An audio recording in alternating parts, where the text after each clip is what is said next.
Masya Allah. Ya Allah. Sungai di sana.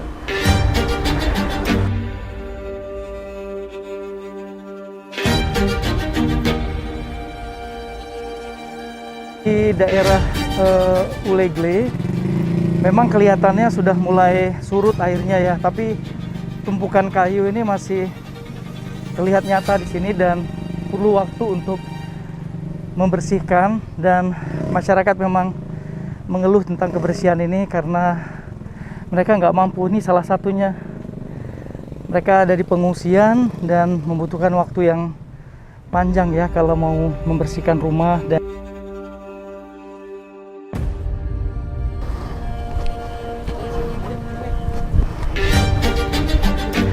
jadi di sini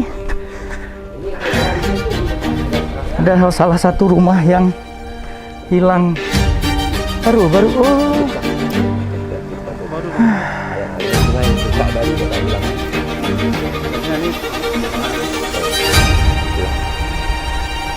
Pindah kayu ini banjir dibawa lumpur sama kayu-kayu gelondong. Ini pertama nih. Ini yang pertama sekali. Ini bisa kita pijak nih? Bisa. Ini pasir-pasir dari bawah, dari arus sungai juga. Ini dari sini. Iya.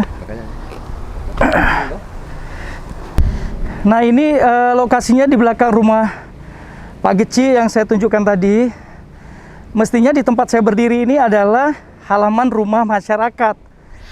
Jadi halaman rumah masyarakat itu sekarang udah jadi tumpukan kayu, dan pondasi rumahnya juga, rumahnya lenyap ya.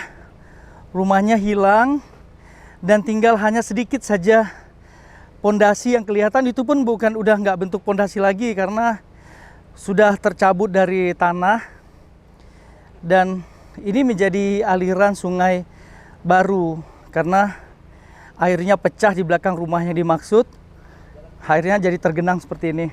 Ini di sekitar sini ada salah satu sekolah ya, dan di dekatnya ini sebenarnya lokasi lingkungannya dan bukan sungai, tetapi karena airnya juga dihalangi oleh kayu-kayu yang besar yang masuk dari arah sana, jadi akhirnya airnya berbelok kemari membentuk semacam alur sungai baru. Jadi ini yang mengkhawatirkan masyarakat di sini, mereka takut. Dan kalau bisa kita lihat ya, di sana itu adalah tumpukan kayu yang sedang direlokasi oleh alat berat. Kayu-kayu yang menghalangi air jalan ya. Kita khawatir ini akan, kalau hujan ya, yang paling menakutkan. Masyarakat justru takut di sini kalau mulai ada kelihatan mendung. Jadi mereka takut karena ini akan bisa menjadi ancaman baru juga bagi mereka.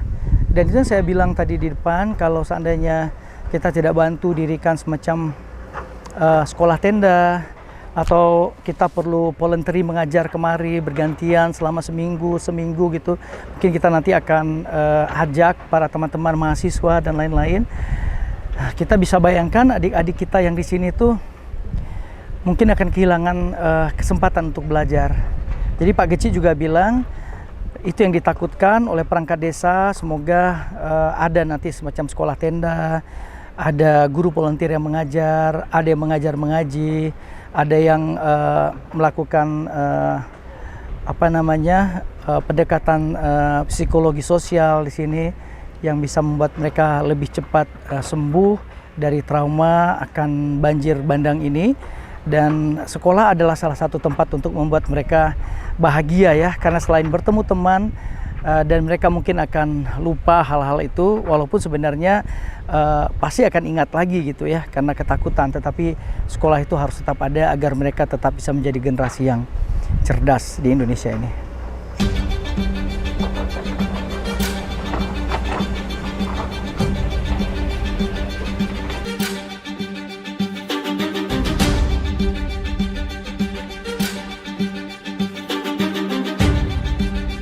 Anak-anak udah libur sebelum banjir atau gimana, Ustaz? Libur, Pak. Kita malam juga jam 9.10 kan banjir. Ada 25. Ya, malam 9.10 banjir. Malam Rabu ya. Malam Rabu. Setengah 10 kami lihat ini airnya udah ini. dia anak-anak pulang. Malam itu juga? Iya. Kita 20, 30.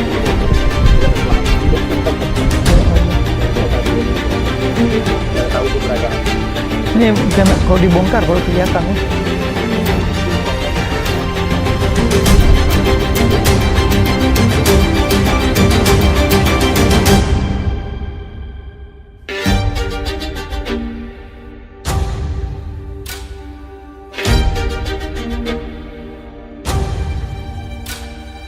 Jadi pesantren di tempat saya berdiri ini, itu mereka jam 10 malam ketika kejadian banjir, itu 1 jam sebelumnya mengembalikan siswa-siswanya kembali ke rumah gitu ya, untuk bisa dijemput, dan yang tidak dijemput mereka berlarian untuk bisa menyelamatkan diri, dan sepeda motor yang ada di sini itu nggak bisa dibawa dan itu tertimbun oleh tanah banjir bandang ini.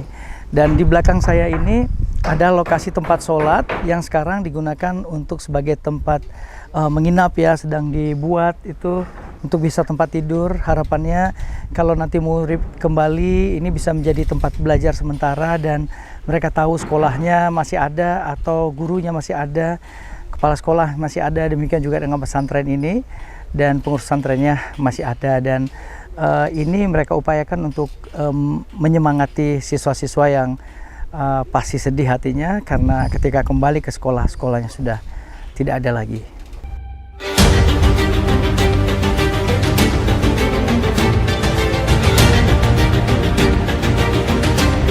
Semoga lembaga pendidikan ini cepat tertolong, sekolah cepat dibangun kembali. Entah bagaimana caranya, tapi paling tidak teman-teman kita bisa bantu dengan menghadirkan yang namanya sekolah tenda ya. Sekolah tenda, tempat mereka duduk, tikar, alas, meja bila memungkinkan, dan kalau buku nggak usah ditanya lagi ya, mereka kehilangan banyak sekali buku, alat tulis, tas sekolah. Otomatis ini membutuhkan perhatian dan dukungan kita semua. Semoga banyak yang mau berkontribusi, banyak yang memikirkan, entah itu pemerintah, entah itu swasta. Dan satu lagi, semoga kayu-kayu yang tumpukannya saya duduk ini bisa secepatnya dibereskan dan bersih.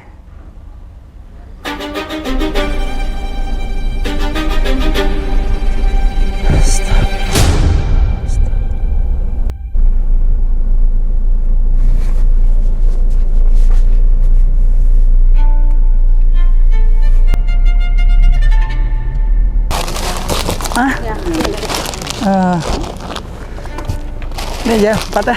Ya, cukup. Insya Allah anak-anak pasti suka. Iya. Yang ini ya. Kuihnya bagi-bagi ya Pak Bi. Udahlah apa Pak Bi.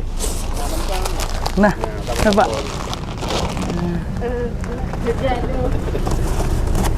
Pak jadi apa? Pak. Berah. Gila. Ya Pak. Pak, Bapak dipating kah? Sana, kue. Oh, kayaknya. Oke. Itu.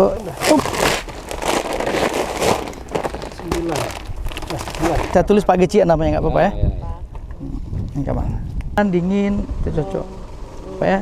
Intinya perutnya terisi dulu. Dari Pak Jenderal Niko, Pak Pangdam, mantan Pangdam. Ya. Ini dari beliau dititipkan ke PD Jaya. Jadi ini istrinya, berarti suami istri senang membaca Al-Quran ya. Dari Gramedia Banda Aceh, dari Gramedia Banda Aceh Pak ya. Teman-teman, itu perjalanan kami mengunjungi lokasi pengungsian banjir bandang di PD Jaya. Kami 2 mobil yang datang kemari dari pagi sampai sore, dan tugas kita sudah selesai. Sudah kita antarkan amanah-amanah yang disampaikan oleh para donatur, teman-teman yang menyumbang, dan juga dari kami pribadi masing-masing. Semoga PD Jaya dan semua daerah yang terdampak banjir bandang di Aceh cepat bangkit. Kita songsong masa depan lebih cerah, semangat, jangan putus asa. Semoga Allah menolong kita pulih dari semua persoalan. Terima kasih. Assalamualaikum warahmatullahi wabarakatuh.